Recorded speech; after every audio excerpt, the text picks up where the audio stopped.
गेले या सीझनमध्ये म्हणजे कालचा खरीपाचा हंगाम तर गेला, आपण सगळ्यांनी त्याच्या बातम्या सर्वांना दाखवल्या. सरकारने एक पॅकेज जाहीर केलं. त्याच्यानंतर आम्ही एक मोर्चा काढला होता छत्रपती संभाजीनगरमध्ये.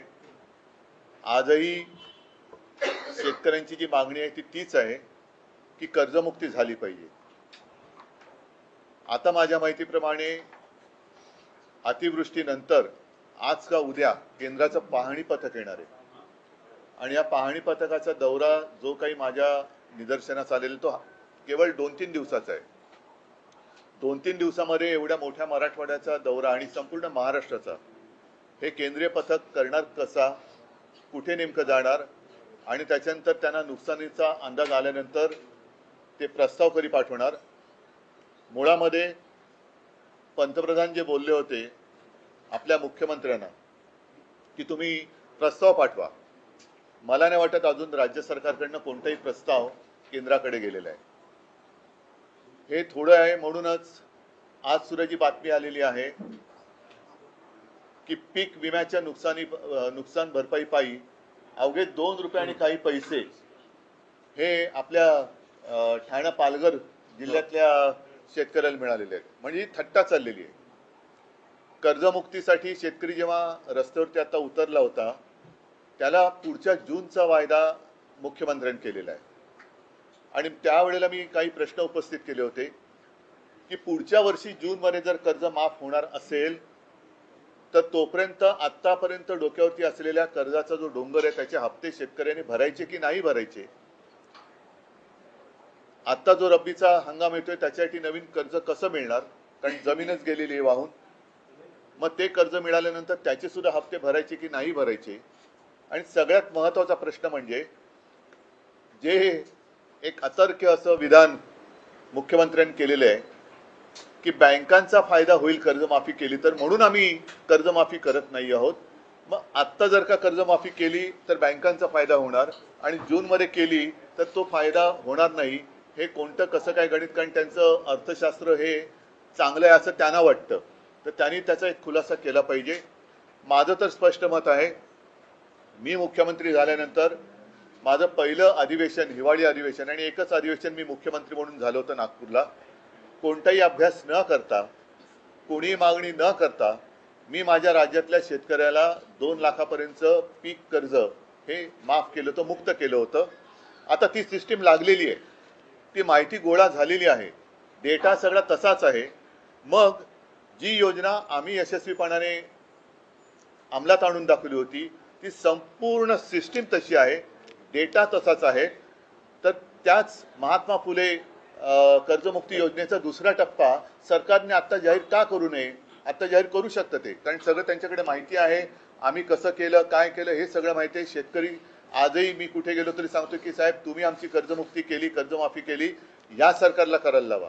म्हणजे आम्ही केलं होतं हे आता लोकांनी मान्य केलेलं आहे आणि कोणाला विचारलं तर लोक सांगतात की तुम्ही केली होती. तर तो सगळं पूर्ण यंत्रणा तिकडे आहे, डेटा आहे. त्याच्यात आणखीन काही सुधारणा असेल तर ती करा, पण डेटा आहे. आम्ही कोणती अट शर्ती बिरती अभ्यास कोणती परदेशी समिती आमच्याकडे नव्हती, सगळं स्वदेशी होतं आणि शेतकऱ्याशी आम्ही प्रामाणिकपणाने कर्जमुक्ती करून तसे वागलो. तसंच हे सरकार आता का वागत नाही? मी तर 5 तारखेपासून मराठवाड्यामध्ये संवाद दौऱ्यावरती जाणार आहे. इथे माझ्या कोणत्याही जाहीर सभा नसतील, शेतकऱ्यांशी मी थेट संवाद करणार आहे. जे पोकळ आश्वासन मुख्यमंत्र्यांनी दिलं होतं की दिवाळीपर्यंत, दिवाळीच्या आत काही पैसे शेतकऱ्याला मिळतील, काही पैसे त्यांनी काही हजार कोटी इथून तिजोरीतून रिलीज केलेत असं म्हणतात, तर मी शेतकऱ्यांना जाऊन विचारणार आहे. मिळाले असतील तर आनंद आहे, नुसतं काहीतरी आग पाखड करायची किंवा टीका करायला म्हणून मी जाणार नाहीये, पण ते मिळाले पाहिजेत. त्याच्यात महत्त्वाचा मुद्दा असा आहे की आज शेतकऱ्याला बाकी मदतीची अपेक्षा किंवा गरज आहेच, पण त्याच्या आधी ज्यांची जी खरडून गेलेली जमीन आहे ती जमीन पूर्ववत करण्यासाठी शेतकरी सांगतोय पहिले मला माती द्या, पहिली माती द्या. ती मातीच जर का अजून मिळाली नसेल तर तुम्ही पुढच्या गोष्टी कशा करणार? आणि दर हेक्टरी 50,000 रुपये हे शेतकऱ्याची मागणी आहे. त्याचप्रमाणे कर्जमुक्ती झाली पाहिजे ही शेतकऱ्याची मागणी आहे. इतर बाकी अनेक गोष्टी आहेत. मी शेतकऱ्यांना जाऊन भेटणार आहे आणि शेतकऱ्यांना विचारणार आहे की जे पॅकेज जाहीर केलं होतं त्यातलं तरी किती आलेलं आहे. कारण खरडून गेलेल्या जमिनीला 3 का 3.5 लाख रुपये मनरेगातून देणार होते. आम्ही मोर्चा काढला होता. त्या मोर्चात मी मागणी केली होती की दिवाळीपूर्वी त्या 3 लाखातले पहिले 1 लाख रुपये तरी शेतकऱ्याच्या खात्यामध्ये टाका, मग पुढचे नंतर तुम्ही देत राहा. मग तुम्ही नोव्हेंबरमध्ये द्या, डिसेंबरमध्ये द्या, असे द्या, पण पहिले 1 लाख रुपये तर द्या. तर तेही दिलेत असं मला काय वाटत नाही. तर नेमकं सरकार काय करणार आहे आणि शेतकऱ्याच्या हातात आतापर्यंतच्या घोषित झालेल्या पॅकेजपैकी काय मिळालेलं आहे? गाई म्हशी मिळालेल्या आहेत का, शेळ्या मिळालेल्या आहेत का, कोंबड्या मिळालेल्या आहेत का, इतर पैसे मिळाले आहेत का?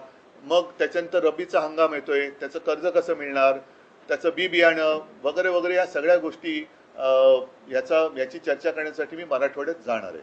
हा एक मुद्दा महत्त्वाचा आहे. कारण बाकी मुद्द्यांमध्ये हा मुद्दा मग काय होतो की अतिवृष्टी झाली का तेवढ्यापुरतं तो मुद्दा वरती येतो आणि सरकारला पण माहिती आहे की थोडे दिवस ढकलले का मुद्दा मागे पडतो. पण आम्ही हा मुद्दा सोडणार नाही. शेतकऱ्याला कर्जमुक्त करावंच लागेल. शेतकऱ्याचं जे आयुष्य उद्ध्वस्त झालेलं आहे ते आयुष्य पूर्ववत करण्यासाठी शिवसेना पूर्ण ताकदीनिशी शेतकऱ्याच्या सोबत आहे आणि त्याच्यासाठी मी पुन्हा एकदा मराठवाड्यात जातोय. हा एक महत्त्वाचा विषय झाला. दुसरा, मतचोरीचा जो मुद्दा आहे, परवा प्रचंड मोर्चा म्हणजे संयुक्त महाराष्ट्राच्या चळवळीनंतर जवळपास सगळे राजकीय पक्ष पहिल्या प्रथम महाराष्ट्रामध्ये एकवटले आणि त्यांनी सरकारला किंवा निवडणूक आयोगाला जाब विचारलेला आहे. त्या माझ्या भाषणामध्ये मी असं म्हटलं होतं की आता आम्ही मतदारांची मतदार ओळख केंद्र ही सुरू करतो शाखांमधून. त्याची सुरुवात आता होईल. कारण 6 तारखेला ती यादी प्रसिद्ध होईल. त्याच्यानंतर मला वाटतं पुढच्या आठवड्याभरामध्ये आक्षेप आणि काही सूचना असतील त्या स्वीकारल्या जातील. तर आताच ती वेळ आहे. कारण आता जर का कोणी झोपलं तर तो संपला.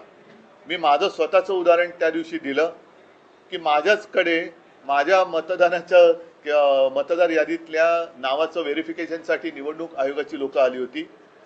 म्हणजेच काय की हे सक्षम नावाचं जे काय ॲप आहे ते ॲप आणि निवडणूक आयोगाचं सर्व्हर हा निवडणूक आयोगाकडनं हाताळला जात नाही आहेत अशी आम्हाला आता शंका येते आहे. अजून आम्ही आरोप करत नाही आहोत, शंका येते आहे. आणि केवळ माझं नाव आहे त्याच्यात म्हणून निवडणूक आयोगाची लोकं ही चौकशी करायला आली.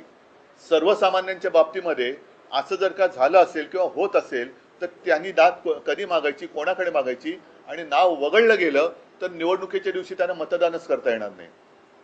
एक विषय लक्षात घेण्यासारखा आहे की हे माझ्याकडे आले कसे, याचं कारण कोणीतरी एका नंबरवरून माझ्या नावाने तिकडे ॲप्लिकेशन करण्याचा प्रयत्न केला.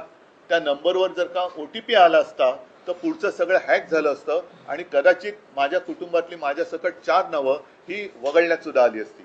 याच्या मागे नेमकं कोण आहे, कोणाचा डाव आहे, काय डाव आहे, याची एक खातरजमा करून तर घ्यायला पाहिजे. आणि म्हणून जसे आम्ही सगळे राजकीय पक्ष, सत्ताधारी सोडून द्या, पण बाकीचे राजकीय पक्ष एकवटलेले आहेत, आम्ही आमच्या शाखांमधनं मतदारांच्या सोयीसाठी ही केंद्र उघडतो आहोत. या केंद्रामध्ये मी नागरिकांना विनंती करतोय की आपल्याला मतदान करता येणार आहे की नाही, आपलं नाव या यादीत आहे की नाही, हे आपण आमच्या शाखेत येऊन तपासा. आणि जर का त्याच्यामध्ये काही तुम्हाला वाटलं गोंधळ आहे तर तो वेळेत आपल्याला सुधारता येईल. हा एक भाग. दुसरा भाग असा आहे की मी मतदारांना आणखीन एक विनंती करेन. ही निवडणूक आयोगाची भुताटकी आहे. एकेका घरामध्ये 40-40, 50-50 नावं ही नोंदली गेलेली आहेत. तर मी मतदारांना आवाहन म्हणजे विनंती करतोय की आपल्याला न दिसणारी, आपल्या परवानगीशिवाय न राहणारी, आपल्या परवानगीशिवाय राहणारी आपल्या घरामध्ये कोणी माणसं आहेत का, ही निवडणूक आयोगांची भूतं उभी केलेली आहे, ती आपल्या घरात राहत तर नाहीत ना, याची सुद्धा खात्री करायला पाहिजे. म्हणून जिथे जिथे आमची केंद्र उघडली जातील तिथे आसपासच्या वस्तीतील सर्व जात-पात धर्माच्या मतदारांनी तिथे येऊन ही मतदार यादीची तपासणी करावी. आपलं नाव तिकडे आहे की नाही हे तपासावं. तिकडनं कुठे वगळलं गेले का, आणखी कुठे बरं आपलं वयामध्ये काय, माझं स्वतःचं उदाहरण त्या दिवशी दिलंय का, लिंग बदल झाले का, हे सगळं आपण येऊन तपासावं. मी मतदारांना एक आवाहन करतोय. त्याचबरोबरीने आम्ही जी एक मागणी केलेली म्हणजेच काय, 1 जुलै ही कट ऑफ डेट ठेवली आहे. 1 जुलै नंतर 18 वर्षाची जी मुलं आणि मुली झालेली आहेत त्यांचा मतदानाचा अधिकार या निवडणुकीला वापरता येणार नाहीये. तुम्ही जगभर बघता आहात की याच वयातली मुलं ही रस्त्यावरती येतात आणि क्रांती करतायत, ज्यांना आपण जेनझी म्हणतो. तर हे सरकार जेनझीना का घाबरतंय? जर लोकसभा ते विधानसभा या 6 किंवा 5 महिन्याच्या कालावधीमध्ये परकला प्रभाकर म्हणजे आपल्या निर्मला सीतारामन यांचे यजमान त्यांनी सांगितलेलं आहे की जवळपास 45 लाख मतदार महाराष्ट्राच्या यादीमध्ये घुसवले गेले. जर त्या 4 महिन्यामध्ये 45 लाख मतदार हे कोणी घुसवले, कुठे गेले, काय करतायत हा एक प्रश्न आहे. पण घुसवले गेले असतील तर 1 जुलै नंतर अधिकृतपणे ज्यांना मतदानाचा अधिकार मिळाला पाहिजे ती महाराष्ट्राची तरुण मुलं मुली मतदान का करू शकणार नाही? म्हणून मी त्याही सगळ्या मुलांना आणि मुलींना एक विनंती करतोय की तुम्ही देखील आमच्या शाखेत या आणि तुमचं नाव तिकडे नोंदवा. आपल्याला कळेल की किती लाख मुलांना आणि मुलींना मतदानापासून आपण वंचित ठेवत आहोत. तर अशा काही या गोष्टी आहेत. आणखीन आपण काही प्रश्न विचारले तर मला त्याच्याबद्दल बोलता येईल. पण मुळात एक मी तुम्हाला सांगितले की शेतकऱ्यांचा विषय आम्ही सोडत नाही आहोत आणि दुसरी गोष्ट मतचोरीचा विषय तर आम्ही सोडणार नाही. आम्ही परत एकदा सांगतो की निवडणूक आयुक्त जे आहेत त्यांना सुद्धा एक पत्र दिलेलं आहे की एवढा सगळा गडबड घोटाळा हा बाहेर आल्यानंतर आपण राज्य निवडणूक आयोगाला सुधारित यादी मतदाराची होत नाही तोपर्यंत स्थानिक स्वराज्य संस्थांच्या निवडणुका घेऊ नयेत अशी आमची मागणी आहे. आम्ही निवडणुका घेऊ नका असं म्हणत नाही, पण निवडणुका घेताना सदोष मतदार यादीवरती ही निवडणूक होता कामा नये. ही निवडणूक आयोगाची करप्ट प्रॅक्टिस आहे. जसं आम्हाला ते सांगतात करप्ट प्रॅक्टिस, तसं निवडणूक आयोगाची करप्ट प्रॅक्टिस आहे आणि ते कोणाची नोकरी करतायत हे आता हळूहळू उघड होत चाललेलं आहे. कर्जमाफीचा मुद्दा हा उद्योगामध्ये येऊ नये म्हणूनच आंदोलन हे केलं गेलं का? आणि त्यानंतर मला त्याच्याबद्दल काही बोलायचं नाहीये. मला शेतकऱ्यांचा विषय आहे. त्याच्यामध्ये आणखीन कोणी शेतकऱ्यांच्या मदतीसाठी उतरत असेल तर जरूर उतरावं, पण शेतकऱ्यांना कर्जमुक्त करावं. शेतकऱ्यांचे पंचनामे करणारेच अधिकारी जे आहेत ते शेतकऱ्यांकडून पैसे मागताना असे व्हायरल होताना पाहायला मिळतात. पंचनामे करणारेच अधिकारी शेतकऱ्यांना मी आता म्हणूनच जातो आहे, कारण शेतकऱ्यांना काय होतं की तेवढ्या पुरतं सगळीकडे शेतकरी होतं आणि मग त्यांना वाऱ्यावर सोडलं जातं. मी त्यातला नाहीये. मी आपत्ती आल्यानंतर सुद्धा दुसऱ्या तिसऱ्या दिवशी गेलो होतो. त्याच्यानंतर मोर्चाला सुद्धा गेलो. आता परत 4 दिवस मी मराठवाड्यात जातो आहे. त्याच्यानंतर कदाचित विदर्भामध्ये पण जाईन, इतरत्र सुद्धा मी जाईन आणि शेतकऱ्यांशी थेट संवाद साधेन. जाहीर सभा मी घेणार नाही, पण जसं आता मी आपल्याशी बोलतोय तसं शेतकऱ्यांशी जाऊन मी बोलणार आहे. एक मिनिट, एक पहिला शेतकरी विषय पूर्ण करा. नाही, एकच सेकंद ऐका, एकच मिनिट. आधी शेतकरी विषय पूर्ण करा. तो झाला असेल तर मी पुढे जातो. हो, म्हणूनच एकच मिनिट. अधिकारी जे पैसे मागतात म्हणून मी तिकडे जाऊन शेतकऱ्यांशी बोलणार आणि कोण असे अधिकारी आहेत त्यांचा सुद्धा काय समाचार घ्यायचा तो आम्ही घेऊ. उद्धवजी, शेतकरी कर्जमाफीच्या बाबतीत तुम्ही जी भूमिका मांडतात आणि आता मुख्यमंत्र्यांनी 30 जून 2026 ही तारीख दिली आहे, कोपऱ्याला गुळ लावलाय. त्या बैठकीनंतर लगेच दुसऱ्या दिवशी राज्याचे उपमुख्यमंत्री जाहीर सभेत असं म्हणतात की नियमित कर्ज भरा असं शेतकऱ्यांना सांगतायत. कर्जमाफी मागणं ही सवय चांगली नाही. हे मला खरंच आता नेमका शब्द सुचत नाही, कारण यांना संवेदना तर कधीच मेलेले आहेत. निर्डावले पण सुद्धा कमी पडते. यांना दगड सुद्धा म्हणजे दगडाला सुद्धा पाझर फुटू शकतो, पण यांना फुटत नाहीये. हे महाराष्ट्राचं दुर्दैव आहे. एक तर या लोकांना खरं उपमुख्यमंत्री म्हणता कामा नये, कारण संविधानात तशी तरतूद नाहीये. म्हणून राज्याचे अर्थमंत्री जे बोलले त्यांनीच सांगितले की निवडणुकीच्या आधी आम्हाला हे बोलावं लागतं. मग आता लोकांनी त्यांना जाब विचारला पाहिजे की बाबा तुम्ही जे बोलला होतात म्हणून ठीक आहे, आपण मतचोरी या विषयावरती येतोय, पण जर का असं धरून चाललो की त्यांना लोकांनी खरंच मतं दिली असतील तर आता त्या मतांना तुम्ही जागा ना. आता तर कर्जमुक्त करायलाच पाहिजे. बरं, 30 जून हा कोणता मुहूर्त आहे? कोणतं पंचांग पाहिलं आमच्या मुख्यमंत्र्यांनी? आणि जून मध्ये जर कर्जमाफी होणार असेल तर मग आत्तापासून शेतकऱ्यांनी कर्जाचे हप्ते फेडले नाहीत तर त्याचे सकट ते त्यांनी माफ केलं पाहिजे. त्याच्याबद्दल त्यांनी बोललं पाहिजे. हा एक विषय होता मतचोरी संदर्भात. आशिष शेलार यांची आता तुमच्या पत्रकार परिषदेआधी पत्रकार परिषद झाली, त्यात त्यांनी थेट तुमच्यावर आणि राज ठाकरेंवर आरोप केलेले आहेत की मतचोरी संदर्भात मांडत असलेली भूमिका ठाकरे बंधूंची दुटप्पी आहे. ती फक्त हिंदू आणि दलित त्याला मतदार क्रिकेटचं असल्यामुळे दुबार टप्पे कळत असतील बहुतेक, पण त्याने फुलटॉस दिलाय. तुम्ही बोला. येस, त्यांचं असं म्हणणं आहे की फक्त हिंदू आणि दलित दुबार मतदार दाखवले जात आहेत. मुस्लिम मतदार जे दुबार आहेत तिबार आहेत त्याबद्दल ठाकरे बंधू का बोलत नाही. आणि दुसरं त्यांचं असं म्हणणं आहे की लोकसभा निवडणुकीच्या प्रक्रियेत सुद्धा तुम्ही याच मतांवर निवडून आलेला आहात, विधानसभेत सुद्धा त्याच मतांवर निवडून आलेला आहात आणि हा सगळा गोंधळ लोकसभेपासून झालेला आहे. मला आशिष शेलार, मी खरं त्यांच्यावरती कधी बोलत नाही, पण आज मी त्यांचं जाहीर अभिनंदन करतोय, कारण त्यांनी नकळत देवेंद्र फडणवीसांना पप्पू ठरवलेलं आहे. कारण जे हे मानतच नव्हते, त्याच्यामुळे महाराष्ट्राचा पप्पू म्हणून त्यांनी फडणवीसांना बोलण्याचं धाडस दाखवलंय. हा त्यांच्या अंतर्गत वादाचा परिणाम, हा परिपाक असेल. कारण आशिष शेलारनी पत्रकार परिषद घेतली, ती सुद्धा अशा मुहूर्तावरती घेतली की काल कदाचित रात्री उशिरा किंवा आज सकाळी आपल्या राज्याचे मुख्यमंत्री बिहारमध्ये घसा कोरडा करून येणार होते. ते घसा कोरडा करून आल्यानंतर आता त्यांनी हे अमृत पाजलं की काय आरोपाचं किंवा माहितीचं, हे काय कळत नाही. पण याचा अर्थ सरळ आहे की आशिष शेलारनी सुद्धा हे सिद्ध केलेलं आहे की मतदार यादीमध्ये गोंधळ आहे. आणि आम्ही जेव्हा निवडणूक आयोगाकडे मागणी करतो तेव्हा आमचं एक वाक्य असं दाखवा की तुम्ही या मतांमध्येच सुधारणा करा. आम्ही पूर्ण मतदार यादीमध्ये सुधारणा मागतो आहोत त्याच्यामध्ये. आणि दुसरी गोष्ट काय की कदाचित त्यांची उठबस तिथे असल्यामुळे त्याने ती नावं मिळाली असतील. आमची उठबस तिकडे कमी आहे म्हणून आम्हाला ही नावं मिळाली असतील. त्याच्यामुळे आम्ही जी मागणी केलेली आहे ती संपूर्ण मतदार यादी सदोष आहे आणि ती सुधारणा होत नाही तोपर्यंत निवडणुका घेऊ नका, ही आमची मागणी आहे. पण आशिष शेलार यांचं धाडस हे कौतुकास्पद आहे.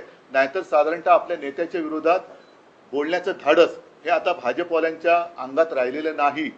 हा आरोप थेट त्यांनी मोदी शहांसकट सगळ्यांवरती केलेले, कारण लोकसभेपासूनचा त्यांनी घोटाळा काढलाय. म्हणजे इतरत्र ते जे जिंकलेत मोदी शहा, अगदी वाराणसी बिराणसी, त्या दिवशी संजय राऊत यांनी काढलं ते सगळं. तर म्हणजेच काय की सगळा घोटाळा त्यांनी केलेला आहे.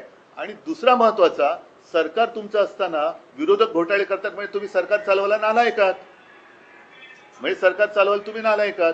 तर हे सगळं एका दगडात आशिष शेलारांनी अनेक पक्षी मारलेले आहेत. त्याच्याबद्दल मी त्यांचं कौतुक करतोय. या माध्यमातून हिंदू मुस्लिम करण्याचा एक प्रयत्न होतोय का? नाही, तो त्यांचा केविलवाणा प्रयत्न आहे. जेव्हा आम्ही अख्ख्या यादीमध्ये सुधारणा करा मागतोय त्याच्यामध्ये हिंदू, मुस्लिम, शीख, इसाई सगळे आलेले आहेत. आणि आम्ही त्या दिवशी जी काय उदाहरणं दिली त्याच्यामध्ये एक तर उदाहरण आहे की वडील हिंदू, मुलगा मुस्लिम वगैरे ते आहे ना, हे सगळे आहे. म्हणजे इथलंच आहे, वडिलांचे नाव गोविंद शंकर माने, मुलाचं नाव दिलशाद नौशाद खान, हे आम्ही दिलेलं आहे ना. आता ह्याच्यामध्ये दोन्ही आले, हिंदू पण आले आणि मुसलमान पण आले. पण परत आशिष शेलार यांचं मी कौतुक करतो की काहीतरी नक्की बिनसलेलं आहे आणि त्यांनी देवेंद्र फडणवीसांना पप्पू ठरवून दाखवलेले आहे, ते प्रमाण दाखवलेलं आहे. म्हणजे आमच्या आरोपांना जर का किंमत नसेल तर किमान आशिष शेलारनी जी माहिती दिली त्याला तरी जागा. मी परत त्यांचं कौतुक करतो.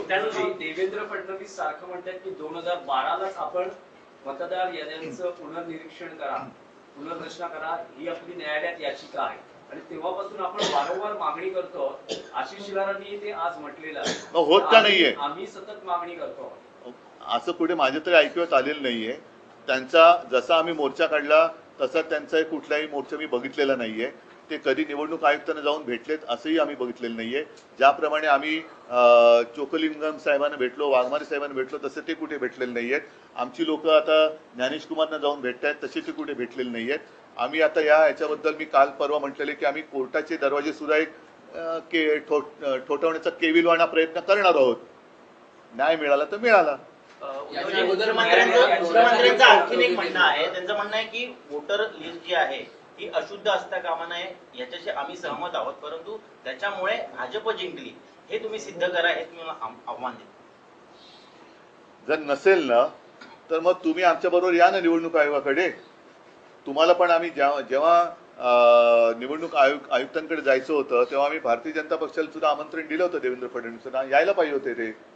जेव्हा बाकीचे सगळे एक येतात आणि एक व्यक्ती येत नाही, याचा अर्थ असा लावला तर गैर काय की मग फायदा तुम्ही घेतलात. आमच्यासोबत त्यांनी यायला पाहिजे होतं. जर ते एवढे वर्ष मागणी करतायत तर त्या दिवशी त्यांच्याकडनं कोणतरी यायला पाहिजे होतं.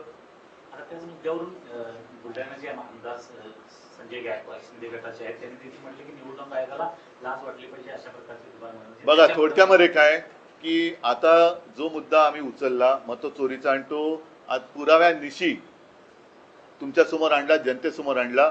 आता पहिला मुद्दा परत मी सांगतो की सर्व नागरिकांनी जाग आता आलेली आहे. आता झुकता कामा नये, कारण आपल्याला सरकार निवडण्याचा अधिकार आहे. आता सरकार मतदार निवडायला लागलेलं आहे, हे घातक आहे. म्हणजे जसं टांझानियामध्ये 98% म्हणजे 98% मतं हे तिथल्या अध्यक्षांना मिळाली आणि 2% जी जनता रस्त्यावर उतरली ती केवढ्या मोठ्या संख्येने उतरली. म्हणजे काहीतरी टक्केवारीत गफलत आहे. तुम्ही न्यायालयीन लढाई लढणार आहात कारण आम्ही एक केविलवाणा प्रयत्न करणार आहोत. म्हणजे आम्ही कुठेही कायदा हातात घेतला वगैरे वगैरे वगैरे, कारण हे परत मग शहरी नक्षलवाद, आता हे दुबार मतदार यादी किंवा सदोष मतदार यादीवरती जे निवडणूक लागतायत हे खरे नक्षलवादी आहेत. कारण ही उघड उघड मतचोरी आहे.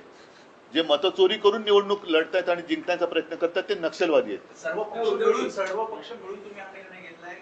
हो, महाविकास आघाडी म्हणून आम्ही निर्णय आणि सगळेच म्हणजे त्याच्यामध्ये राज पण आहेच, बाकीचे आहेत, शेका पक्ष, कम्युनिस्ट त्या दिवशी मोर्चात जेवढे सगळे होते त्या सगळ्यांनी. आणि आम्हाला असं वाटतं की जर भाजपला पण आता हे पटलं असेल तर भाजपने सुद्धा यावं आमच्या बरोबर कोर्टामध्ये. आम्ही पाठवतो सही करायला का वाटेल. नाही नाही ऐका एक मिनिट, एकदा मला स्पष्ट करू द्या. आम्ही कोर्टात जे जातो आहोत त्याच्यात आता हे आशिष शेलारनी पुराव्यानिशी दिलेलं आहे. म्हणजे आशिष शेलारनी देवेंद्रांची तर वाजवलीच आहे, ते सोडून द्या. पण त्यांना जर काही पटलं असेल तर त्यांनी सुद्धा आम्ही जे काही कोर्टात जातो त्याच्यामध्ये भाजपाने सुद्धा यावं आमच्याबरोबर कोर्टात. हे माझं त्यांना जाहीर आमंत्रण आहे. मग त्याच्यामध्ये तुम्ही काय हिंदू मुस्लिम आणखीन कोण असतील तुमच्या लेखी ते सगळे काढा. आपण संपूर्ण यादीमध्ये आम्ही सुधारणा मागतो आहोत. उद्धवजी, तुम्ही आणि राज ठाकरे दोघेही एक विधान करतात की बोगस मतदार कोणी दिसला तर त्याला बळवा किंवा थोडवा किंवा मार. तर अशा वेळेस यावेळेस निवडणूक प्रक्रियेत किंवा मतदानाच्या दिवशी मतदान केंद्रावर प्रचंड गोंधळ किंवा कायदा सुव्यवस्थेची परिस्थिती निर्माण होऊ शकते. अभूतपूर्व पण ती नाही झाली म्हणजे ती व्हावी अशी आमची इच्छा नाहीये. म्हणून बोगस मतदारांनी मतदानाला यायचं धाडस करूच नये. कारण आता आम्ही नावानिशी आणि पत्त्यानिशी सगळीकडे चेकिंग करतो. अगदी माझं तर म्हणणं आहे की जिथे मतदार याद्या साधारणतः 1200ची यादी आहे त्या याद्या, जसं आता माझी कलानगरची यादी असेल तर कलानगरच्या गेटवरती ती यादी लागली पाहिजे. टॉवर्स असेल तर टॉवरच्या गेटवरती ती यादी लागली पाहिजे आणि टॉवर्समधल्या सोसायटीमधल्या सगळ्यांनी ती यादी येऊन आपली नावं त्याच्यात आहेत की नाही, आपल्या यादीत दुसरं कोणी घुसलंय का, हे सुद्धा नागरिकांनी पण आता बघितलं पाहिजे. तर या देशात लोकशाही टिकेल. प्रश्न आहे की 12 नोव्हेंबर नाही आता एक उदाहरण त्या दिवशी आदित्यने दिलं, घसीटाराम हलवाई जे दुकानच कधी तोडलेले आहे तर दुकानाच्या नावावरती 30 का 40 48 नावं मतदार म्हणून रजिस्टर झाली जे दुकानच अस्तित्वात नाही. आता अशी जर का लोक येऊन मतदान करायला लागली तर तुम्ही कसं काय तुमची लोकशाही जिवंत ठेवणार. उद्धव जी से हिंदी में जानना चाहेंगे. वोट जिहाद का आरोप आशीष शेलार लगा रहे हैं. उनका कहना है कि मुस्लिम कह रहे लेकिन मुस्लिम दलित और हिंदू वोटों. मैं पहले तो मैं उनका अभिनंदन करना चाहता हूँ क्योंकि बीच में हमारे मुख्यमंत्री जी ने कहा था कि ये तो पप्पू, तो उन्होंने अपने मुख्यमंत्री जी को ही पप्पू कैसे है वो आज साबित कर दिया. और किसी ने तो हिम्मत दिखाई. आशीष शेलार को मैं धन्यवाद देना चाहता हूँ. हिम्मत दिखाई है उन्होंने. जो उनका सब कारोबार चला हुआ है वो चोरी का मामला है. वोट चोरी कर उन्होंने सरकार बनाई है और वो उन्होंने आज सबके सामने लाया है. और हमारी जो मांग है, हमने ऐसे कभी नहीं कहा कि सिर्फ इनके जो वोट है ये काटो और इनके वोट रखो. हमने तो पूरी जो लिस्ट है उसमें सुधार करने की आवश्यकता है और यही मांग लेके हम आगे जा रहे. तो कभी हमने उसमें धर्म की बात नहीं की, हमने बोगस वोटर की बात की है. लेकिन इसके बावजूद मैं आशीष शेलार जी का अभिनंदन करना चाहता हूँ कि उन्होंने एक हिम्मत दिखाई है अपने शीर्ष नेतृत्व के खिलाफ सबके सामने बात करने की. इसलिए मैं उनको धन्यवाद देना चाहता हूँ. अगर वो चाहते हैं तो हमारे साथ हम जब अदालत में जा रहे हैं तो आशीष शेलार भी हमारे साथ आएंगे तो हम उनका स्वागत करेंगे. तो जी अजीत पवार जी ने किसानों के मुद्दे पर कहा है कि कर्ज माफी जो है चुनाव के मौसम में की गई थी, लेकिन अब जो है उसे कर्ज माफी की आदत जो है वो ठीक नहीं है किसानों के लिए, और अपना वादा जो चुनावी वादा वो पूरा नहीं नहीं, क्या कहूँ मैं उनके लिए, इतनी गंदी सरकार, गिरी हुई सरकार मैंने देखी नहीं थी। एक तो झूठ बोला उस वक्त, अब वोट चोरी का भी मामला सामने आया है। ये चोरी करके उन्होंने सरकार बनाई है, और लोगों को जो कहा गया था कि हम आने के बाद हम कर्जा मुक्ति करेंगे, मुख्यमंत्री जो आज के मुख्यमंत्री है उनका बयान है सबके सामने, आप ही के माध्यम से हमने देखा है। तो उन्होंने कर्जा जो काश्तकार है उनकी कर्जा मुक्ति वो तो होनी ही चाहिए, और इसलिए मैं स्वयं जा रहा हूं आने वाले 5 तारीख से लेकर 8 तारीख तक कि जो भी पैकेज सरकार ने डिक्लेयर किया था उनमें से कितना लाभ प्रत्यक्ष रूप में हमारे जो काश्तकार है उनको हुआ है। तो शनिवार को जो आंदोलन हुआ, उस आंदोलन में कांग्रेस के प्रदेश के मुखिया, शनिवार को जो आंदोलन हुआ उसमें कांग्रेस के प्रदेश के मुखिया हो या तो मुंबई अध्यक्ष वर्षा गायकवाड़ हो, शामिल नहीं हुए। अब सत्ताधारी कह रहे हैं कि कांग्रेस दिल से नहीं चाहता कि मन से आपके साथ और एमबीए में आए। इसलिए मैं फिर से आशीष शेलार का अभिनंदन करना चाहता हूं, क्योंकि एक तो कोई हिम्मत वाला है जो अपने नेतृत्व के खिलाफ बातें कर रहा है, तो उन्होंने अपने अंदरूनी जो बात है उसके ऊपर ध्यान देना चाहिए कि ऐसे लोग ज्यादा देर तक आप उनको दबा नहीं सकते। एक परिसीमा होती है, अन्याय की भी परिसीमा होती है। तो शायद शेलार जी के ऊपर बहुत सारा अन्याय हुआ इसलिए वो बोल रहे हैं, और उन्होंने देवेंद्र जी को ही पप्पू ठहरा है, तो उसके लिए उनको मैं धन्यवाद देता हूँ। तो आप पूरे महाराष्ट्र में पप्पू कौन है वो आशीष शेलार ने बताया। एक मराठी प्रश्न की 12 तारखेला पुन्हा सुप्रीम कोर्टात चिन्ह आणि पक्ष कोणाचा याबद्दल सुनावणी आहे। त्याआधी राज्यातले भाजपचे चंद्रकांत पाटील नाही, पण एक गोष्ट आणखीन एक नाही, एकच सेकंद नाही, एक मला पूर्ण करू द्या की मला एक गोष्ट कळत नाही की आम्ही जे म्हणतोय की निवडणूक आयोग हा भाजपचा नोकर आहे, कारण आम्ही निवडणूक आयोगाला जे प्रश्न विचारतोय त्याचं उत्तर त्यांचे मालक का देत आहेत? त्यावर त्यांनी स्पष्टता केली आहे। आशिष शेलार म्हणतात की मी निवडणूक प्रतिनिधी म्हणून नाही बोलत आहे, पण जे मुद्दे उपस्थित हो, पण आम्ही त्यांना दिलेत ना, हे त्यांनी मग निवडणूक आयोगाने आम्हाला सांगायला पाहिजे। तुम्ही का बोलतायत? म्हणजे जो आमची जी शंका आहे, संशय आहे की निवडणूक आयोगाचा सर्व्हर दुसरा कोणतरी हाताळतोय, त्याला हे पुष्टी देणार आहे। तर तो प्रश्न कंटिन्यू असा आहे की चंद्रकांत पाटील असं दोनदा म्हणाले आतापर्यंत बॅक टू बॅक, असं ट्रम्प किती वेळा म्हणालेत की मी भारत पाकचं युद्ध थांबवलंय? नाही, पण त्यांचं आताचं जे विधान आहे त्यावर त्यांचं असं म्हणणं आहे की काँग्रेस पक्ष हा गांधी कुटुंबाचा आहे, शरद पवारांचा राष्ट्रवादी काँग्रेस पक्ष आहे, शिवसेना ही बाळासाहेबांची आणि त्यानंतर उद्धव ठाकरेंची आहे, आणि मनसे हा राज ठाकरेंचा आहे। त्याबद्दल तुम्ही चंद्रकांत पाटलांचे आभार मानावे। खूप हे त्यांनी म्हणजे आता मी बोललो ना की हा अन्याय सोसण्याची एक ताकद असते, ती संपली का लोक उठाव करतात। जसं आज आशिष शेलारनी केले तसं चंद्रकांत दादांनी केलेलं आहे, म्हणून मी त्यांना धन्यवाद देतो। आणि शिवसेनेचं नाव हे दुसऱ्या कोणालाही देण्याचा अधिकार कोणालाही नाही, निवडणूक आयुक्ताला सुद्धा नाही। म्हणून मी पहिल्या निवडणूक आयोगांना धोंड्या म्हटलं होतं, आता जर ते पुन्हा करते असेल तर या आयुक्तांना मी गोट्या म्हणेन। उद्धवजी, तुमची मनसे सोबतची युती अधिकृतपणे कधी जाहीर करतात? कारण तुम्ही व्यासपीठावर तर बोलतात एकत्र आलो आहोत, एकत्र राहणार आहोत, मराठी माणसासाठी एकत्र आलेलो आहोत वगैरे वगैरे, पण ऑफिशियल युती कधी घोषित होते? जेव्हा जाहीर होईल तेव्हा। निवडणुका 6 तारखेला थांबा ना, पण येऊ द्या ना सगळ्या गोष्टी। आता पहिला मुद्दा महत्वाचा असा आहे की ह्या सदोष याद्या घेऊन आता ह्या याद्यांमध्ये एवढा घोटाळा आहे, भ्रष्टाचार आहे, गोंधळ आहे, सर्व पक्षांनी मान्य केलेलं आहे। आता हे सगळ्या पक्षांना पटलेलं आहे, तरी निवडणूक आयोगाच्या बोकांडी जाऊन बसलं पाहिजे आणि त्यांना सांगायला पाहिजे की आम्ही निवडणुकीला आम्ही तयार आहोत, तुमची तयारी झालेली नाहीये। कारण 31 जानेवारी ही सर्वोच्च न्यायालयाने जी तारीख दिलेली त्याच्या आत ह्या जर का याद्या सुधारल्या तर निवडणुका घ्यायला पाहिजेत। सर्वोच्च न्यायालय कधी असं सांगणार नाही की वाटेल ते करा, खोटं तर खोटं, बोगस तर बोगस, दुबार तर दुबार, तुम्ही निवडणुका घ्या, असा सर्वोच्च न्यायालयाचा आदेश नाहीये। त्याच्यामुळे या सगळ्या गोष्टी आमच्या गोष्टी ज्या आहेत त्या चालू आहेत। पहिलं लोकांना जागरूक करणं, जाग आणणं हे आमचं कर्तव्य आहे आणि ते आम्ही करतो।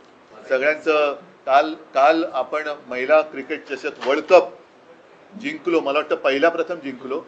सगळ्या आपल्या महिला क्रिकेटपटूंचं मी मनापासून अभिनंदन करतो, कारण मध्ये मध्ये मी टीव्ही लावून बघत होतो, प्रथम एवढी गर्दी ही महिला क्रिकेटच्या वर्ल्ड कपला कदाचित झाली असेल। पण अप्रतिम खेळल्या, अप्रतिम. म्हणजे त्यांची बॅटिंग स्टाईल वगैरे सुद्धा जी आहे खूपच अप्रतिम आहे. त्यांचं सगळ्यांचं मी मनापासून खूप खूप अभिनंदन करतो आणि आगे बढ़ते रहो. टाइम्स डिजिटलला लाईक करा, सबस्क्राईब करा, शेअर करा आणि बेल आयकॉन दाबायला विसरू नका. पाहत रहा टाइम्स डिजिटल.